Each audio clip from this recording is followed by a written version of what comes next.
publik dan demonstrasi dan lain-lain. Yang ketiga ada kebebasan berbicara dan berekspresi.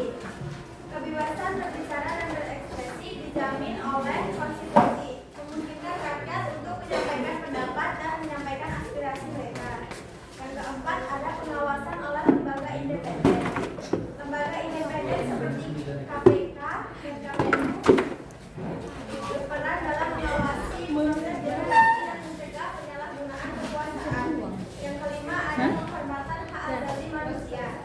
Penghormatan hak asasi Udah segini nampaknya. dilindungi oleh konstitusi dan undang-undang, memastikan bahwa hak asasi rakyat dihormati dan dilindungi. Yang keenam ada sidang paripurna DPR. Sidang paripurna DPR adalah contoh pelaksanaan demokrasi di mana wakil-wakil rakyat membahas dan memutuskan rancangan undang-undang menjadi undang-undang. Selanjutnya ada menggunakan hak pilih, berpartisipasi dalam pemilu untuk memilih wakil rakyat seperti DPR, DPD, serta presiden dan wakil presiden. Menjalankan kewajiban, melaksanakan kewajiban sebagai warga negara seperti membayar pajak dan ikut serta dalam upaya bela negara. Kemudian melindungi hak asasi manusia, menghormati hak dan kebebasan dasar warga negara seperti kebebasan berkumpul, berorganisasi, dan berpendapat. Kemudian pemerintahan yang transparan dan akuntabel. Pejabat publik bekerja secara terbuka dan dapat dipertanggungjawabkan atas keputusan yang diambil kepada rakyat. Kemudian ada menghargai perbedaan, tidak membeda-bedakan suku, agama, ras, dan golongan lain, serta menghormati keberagaman yang ada. Contoh lain dalam demokrasi bernegara adalah kebebasan berpendapat. Kebebasan berpendapat adalah hak fundamental setiap warga negara untuk menyampaikan pikiran, ide, dan kritik secara tulisan, tulisan, atau melalui media lainnya tanpa takut akan ancaman dan hukuman. Di Indonesia, hak ini dijamin oleh pasal 28E ayat 3 Undang-Undang Dasar 1945 dan diatur lebih lanjut dalam Undang-Undang Nomor 9 Tahun 1998 tentang kemerdekaan menyampaikan pendapat di muka umum, yang menekankan bahwa kebebasan ini harus dilakukan secara bebas dan bertanggung jawab sesuai undang-undang yang berlaku.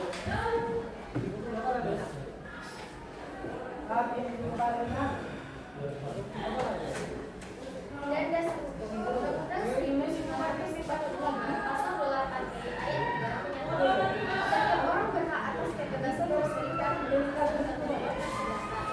Undang-Undang Nomor 9 Tahun 1998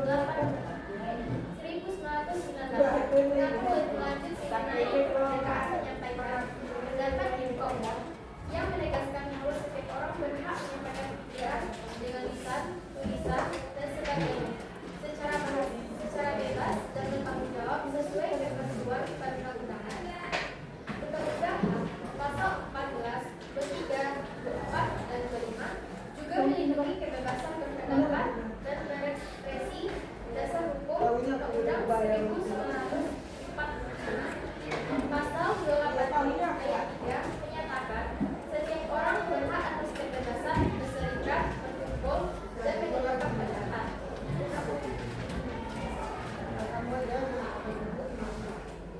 Contoh demokrasi bernegara meliputi pemilihan umum untuk memilih wakil rakyat dan presiden, kebebasan berpendapat dan berekspresi yang dijamin konstitusi, serta penegak hukum yang adil dan independen.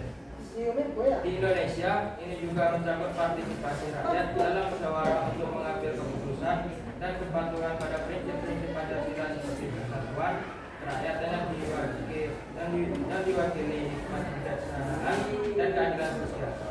Musyawarah untuk mufakat, penyelesaian masalah kewarganegaraan dan perbedaan pendapat dilakukan melalui musyawarah untuk mencapai mufakat bersama. Kedua, penegak hukum. Hukum harus diterapkan secara adil dan setara untuk semua warga negara tanpa pandang bulu dan didukung oleh peradilan yang independen. Tiga, menghargai perbedaan.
Baiklah, tadi kan disebutkan ada KPK.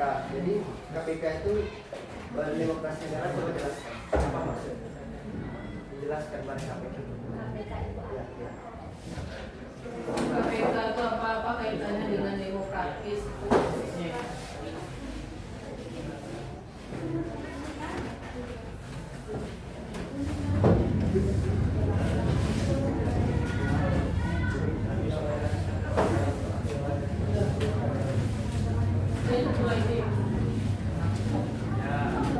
Saya dari kelompok 4 dan berbincang akan ingin bertanya. Tadi dijelaskan ada contoh yaitu pemilu. Dalam pemilu, setiap orang pasti memiliki pendapat yang berbeda. Kemudian bagi orang yang pilihannya tidak tercapai atau tidak jadi terpilih, maka orang itu akan merasa tidak ingin lagi ikut dalam demokrasi seperti pemilu lagi.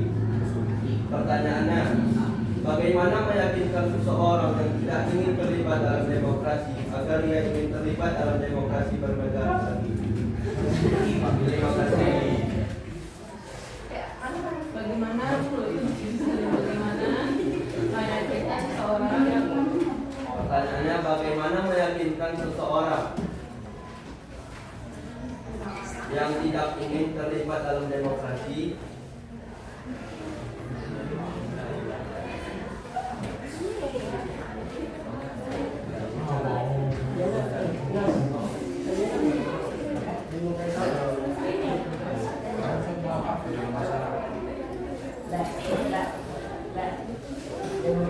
agar ia terlibat dalam demokrasi? belajar ya, belajar. Jawab lagi.